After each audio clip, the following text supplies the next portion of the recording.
Bismillahir Rahmanir Rahim. Assalamu alaikum. This is our Sunday broadcast. Unfortunately, we're having a slight problem with Instagram, and we haven't been able to broadcast on Instagram today. But we are broadcasting on other media like Facebook and Podbean and MixLR, etc. So I hope you can catch the broadcast on these, although not on Instagram. For the last few weeks, we have been discussing sources of Islam. And we started with the Holy Quran, that is the basic source for all Muslims. And then we went on to Sunnah, which are actions of the Holy Prophet Muhammad. And many of these actions that people saw what the Holy Prophet Muhammad did in certain circumstances, there are also reports of them in books of ahadith. But whereas some actions are straightforward, like asking Hazrat Bilal to call the azan or how wuzu is performed and so on, there are other actions where the action is clear to us, but the intention has caused a debate. For example, a Jew was caught committing adultery, and the Jews, rather than sentence him according to their law, brought him to Holy Prophet Muhammad because he was known for being forgiving and lenient and so on. And they didn't want the Jewish punishment, which was stoning to death, to be applied to him. And the Holy Prophet asked, what is the punishment in Jewish law? Because he didn't want to impose Islamic law on non-Muslims. And he was told it was stoning to death, and he said, well, if that's what the Jewish law says, that's what will happen. Now, many people extrapolate that to say that in Islam, punishment for adultery is stoning to death. Although others say that no, that's not the case. That person was subjected to that punishment because it's the punishment in Jewish law, not in Islamic law. Clearly, stoning to death is not mentioned in the Holy Quran, etc., etc. So you can see that although the action is there, people saw the Holy Prophet Muhammad sallallahu alaihi wasallam take a particular action. There has been debate about the reason for that action. And then the next source that we come to is hadith, which is sayings of the Holy Prophet Muhammad about some particular matter.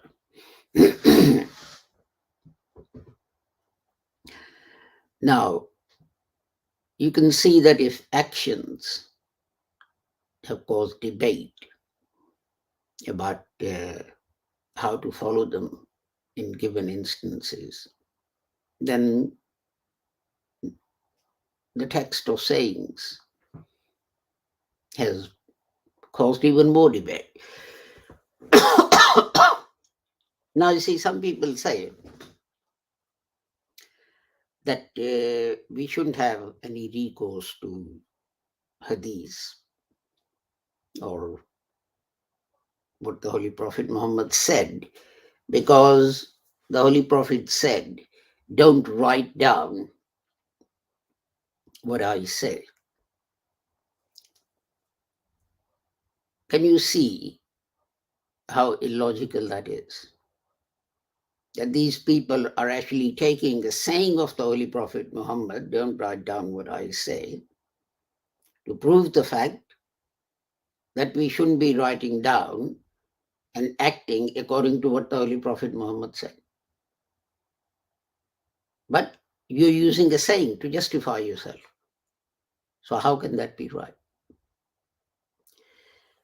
Um, I'm not saying that the Holy Prophet didn't say, don't write down what I'm saying. He did say that. But then we also know that books of his sayings were compiled even at the time of the Holy Prophet Muhammad. So we want to see what the Holy Prophet Muhammad actually said.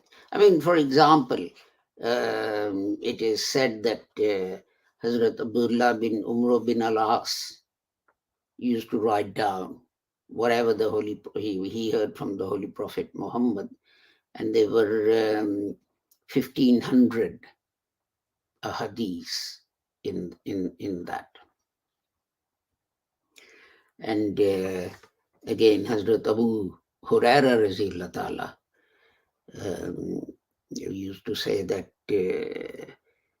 Abdullah bin Umar bin al-As and I used to sit together in the company of the Holy Prophet Muhammad, and he has more sayings than I have, because he used to write them and I would not write them. So that shows that at the time of the Holy Prophet Muhammad, people were writing these things down.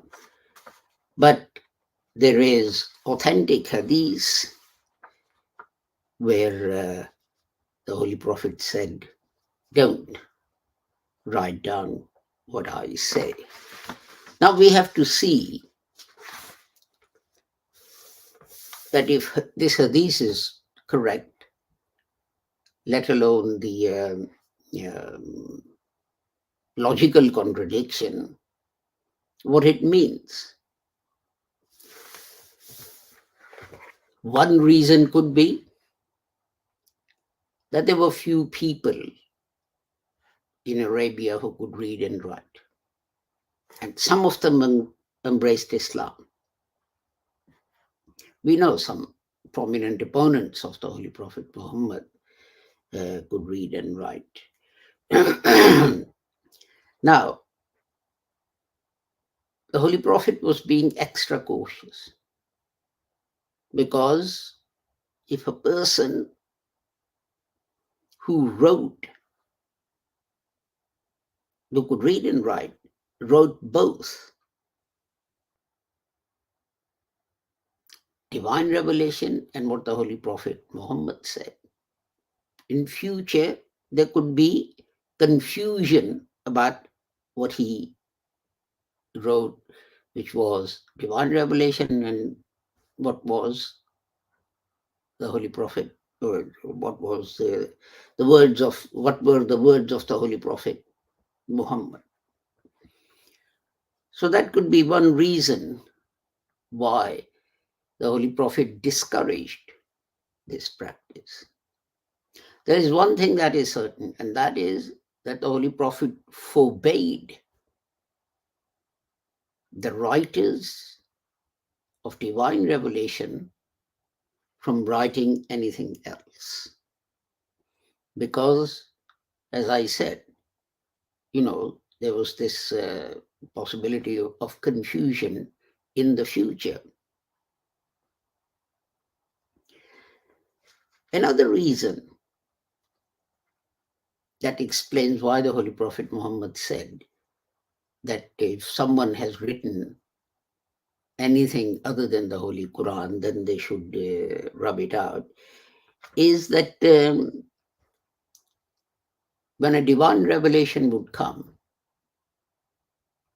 people would sometimes ask the Holy Prophet, what does it mean? And he would explain. And the Holy Prophet would then explain what it means, and they would write down divine revelation followed by the Holy Prophet's explanation. Now, that meant that there was great scope for confusion later on about what was divine revelation and what were the words of the Holy Prophet Muhammad. And in my view, that's probably why the Holy Prophet Muhammad said, if anyone has written something other than the Holy Quran, then they should rub it out. And we can see this that now. It's quite easy. I don't have them here, but there are commentaries of the Holy Quran. I don't have them on this shelf here, where one verse is followed by its Urdu or English translation, then many pages of explanation. Now, why wouldn't Muslims at the time of the Holy Prophet Muhammad be doing the same thing? So you can see it was out of caution that divine revelation should be preserved exactly as it is, that the Holy Prophet discouraged this practice by some people. People talk about just Muslim men in terms of ahadith and so on, but what I always remind them that Hazrat Aisha Raziyallahu Ta'ala was a great mufassir, commentator, explainer of the Holy Quran and hadith and so on. And there was another lady called Hazrat Umrah bint Abdul Rahman, who was from among the Ansar. And she was a great scholar, particularly of hadith. And she actually had her own collection of ahadith or sayings of the Holy Prophet Muhammad, etc. And companions used to go and consult her in various things. And Hazrat Umar bin Abdul Aziz, rahmatullah alayh, when he became Khalifa, he asked her to send him a copy, and she then sent him a copy. So you can see it must have existed for her to send it to Hazrat Umar bin Abdul Aziz. So it wasn't that the Holy Prophet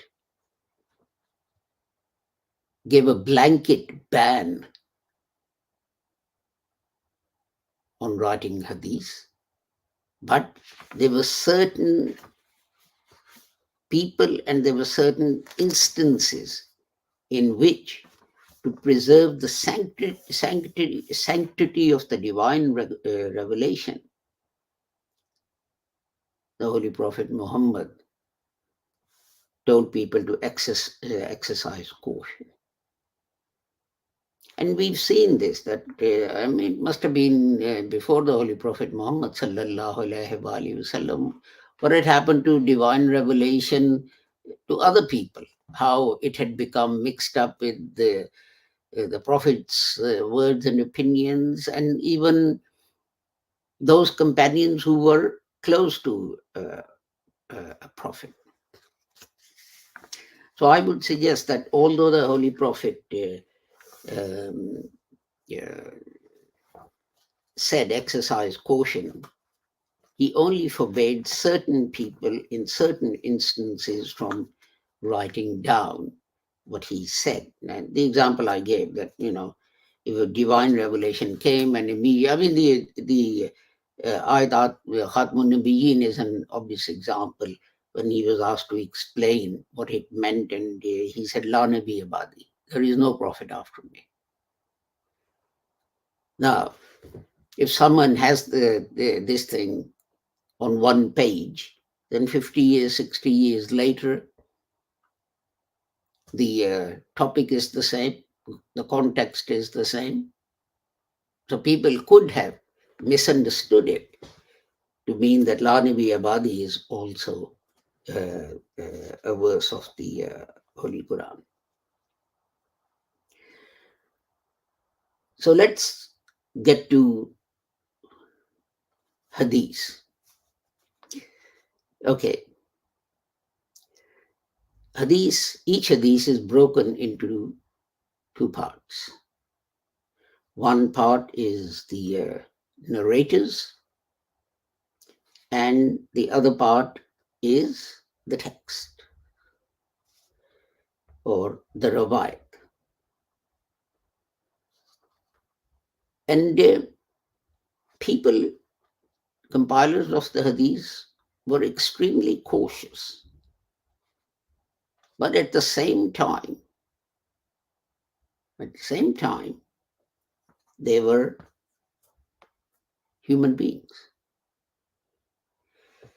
So what they did was they broke the hadith into two. As I said, the narrators, because remember, we are now talking about many years after the Holy Prophet Muhammad had passed away.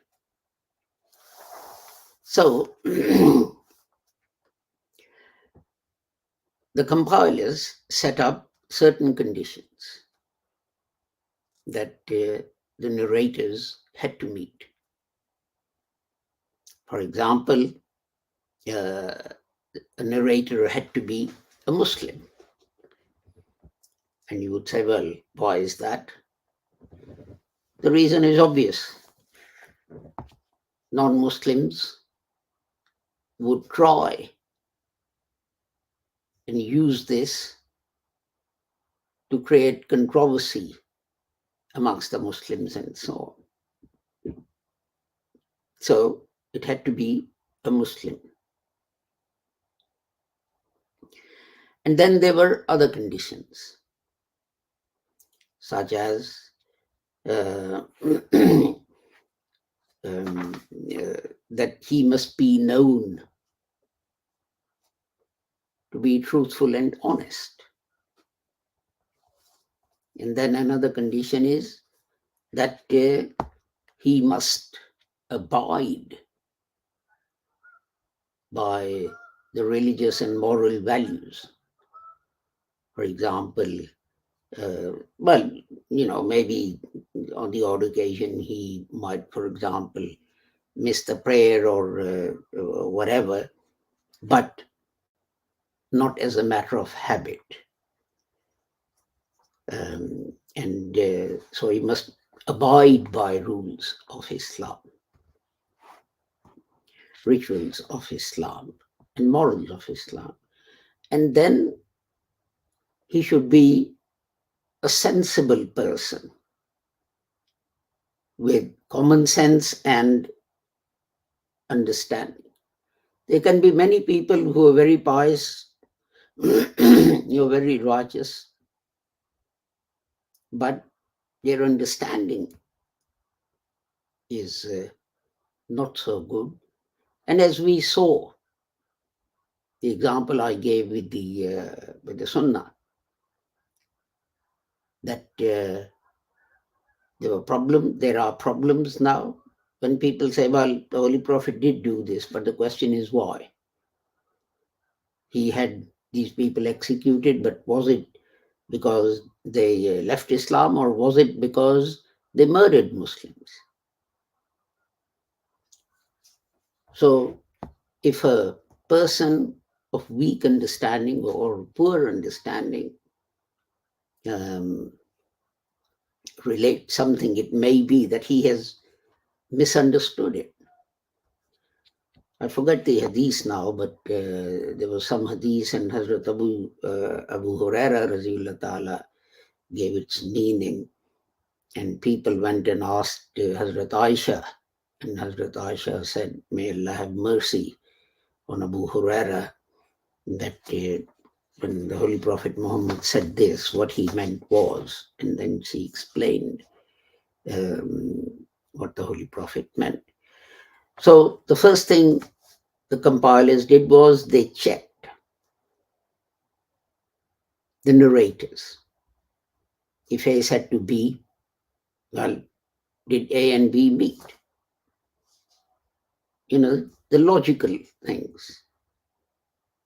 For example, if history showed that A was fighting in Egypt and B was fighting in somewhere else in China, and one said that I heard him say, how, when, where? He was in Egypt, you were in China. How did you meet to say this? And is it possible that, they could have met, and so on? So that was the first thing. And in fact, there is something called Ilmu Rijal, topic or of people, which is devoted to actually detailed description of the narrators of the ahadith. There were two people who compiled them. I can't remember their names now. Trying to look for them in my notes, but I can't see them. So that was the first thing. Okay. So the chain of narrators is there. It's complete. It goes back to the Holy Prophet Muhammad. This person is honest. All the people in that chain, yes, they met each other and so on. But then they didn't leave it there.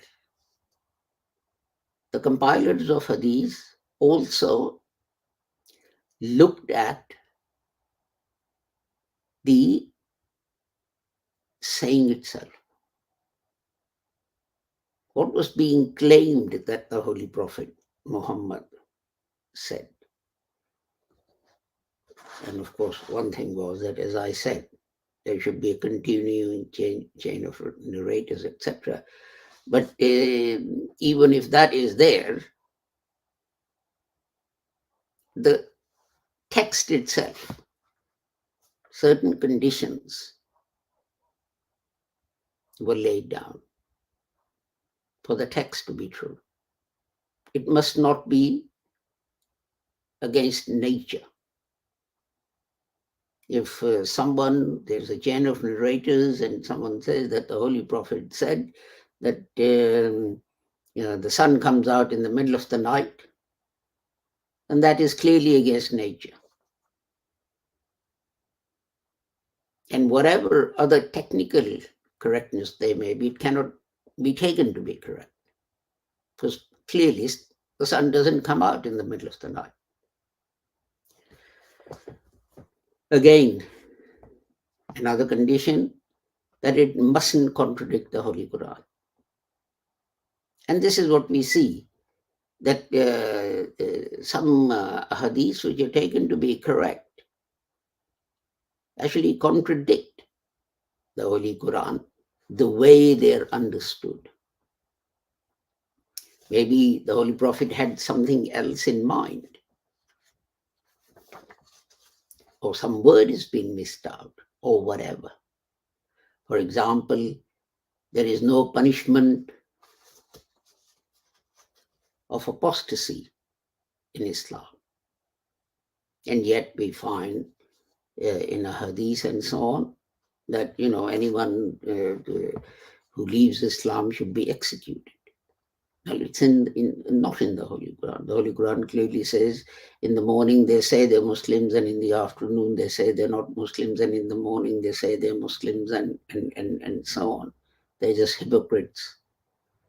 The point is, if they're going to be executed for leaving Islam, how can they sort of say in the evening they're not Muslims, and then the following day come back and claim to be Muslims again? So there are a number of such conditions about the text of the hadith as well. Um, you know, and after that, what they did was they categorized a hadith, and the most authentic were called Sahih. And in fact, Sahih is again, there is okay, so Sahih fulfills all the conditions of narrators, of the text, and so on. But then it is said that in Bukhari and Muslim and Muwatta Imam Malik, all the hadiths which are there are Sahih. But sometimes a hadith is regarded as Sahih, even though it doesn't fulfill one of the conditions related to the narrators or the text itself, etc. And these are called Hasan. And that means partially one of the conditions is not being fulfilled. And then we have Dhaif, which is weak. And so on. So these are weak and mawzu. So weak or Dhaif is that, someone who had a weak memory related this hadith. The chain doesn't go back to the Holy Prophet Muhammad, or the narrator had a weak memory, etc., etc. And mawzu is obviously those which we say that although people claim that the Holy Prophet said these things, but he could not have said them. So these are the four main sort of categories. Now, of the weak hadiths and so on, the ones that create the most problem are wahid hadith or singular hadith. And that is that, we have a single narration from one chain of narrators. Now, it may be that the first one or the last one in that chain of narrators may be incorrect or whatever. And this is why a lot of people have got sidetracked. Lahore MDs have a very simple method. The Quran comes first. The Sunnah comes second. Hadith comes third. If you find something in the Hadith that appears to be against the Quran, either it's incorrect or it needs to be interpreted to bring it into line with the Holy Quran. This chain is sacrosanct. The Quran, the Hadith, the Quran, the Sunnah, and the Hadith, with its all its categories and so on and so forth. And next week, which will be the last in this series, we look at other things such as ijma and qiyas and ijtihad and so on, and see how they form sources of Islam or Islamic law. There are many things. For example, to give you one example, in the northern hemisphere or very southern hemisphere, during Ramadan sometimes, there is hardly any time between breaking of the fast and starting the fast the following day. So it's impossible to break the fast, have a meal, say your Maghrib, Isha, Taraweeh, then have another meal, and then have Fajr prayers. This situation, although known, didn't exist at the time of the Holy Prophet Muhammad. So how are we going to solve that problem? Or something like organ transplant that didn't exist at the time of the Holy Prophet Muhammad. How are we going to deal with that? But today I want to end by stressing this, that there's one group of Muslims who say, reject all hadith, just stick to the Holy Quran, and that's it. That is an extreme stand to take. There is another group, the other extreme, which actually gives hadith prominence over the Holy Quran and says if the hadith says something, you accept that in preference to the Holy Quran. This is why we have this debate about Jesus being in heaven and so on and so forth. Because these people say hadith says that Jesus is in heavens, and we have to accept that. So these are these two extreme views. But the Lahore Ahmadiyya position, and the position of Hazrat Mirza Ghulam Ahmad Sahib Qadiani, the promised Messiah and Mahdi Mujaddad of the 14th century, was exactly the same, and it was further explained and worked upon by people like Hazrat Maulana Nuruddin and Hazrat Maulana Muhammad Ali and so on.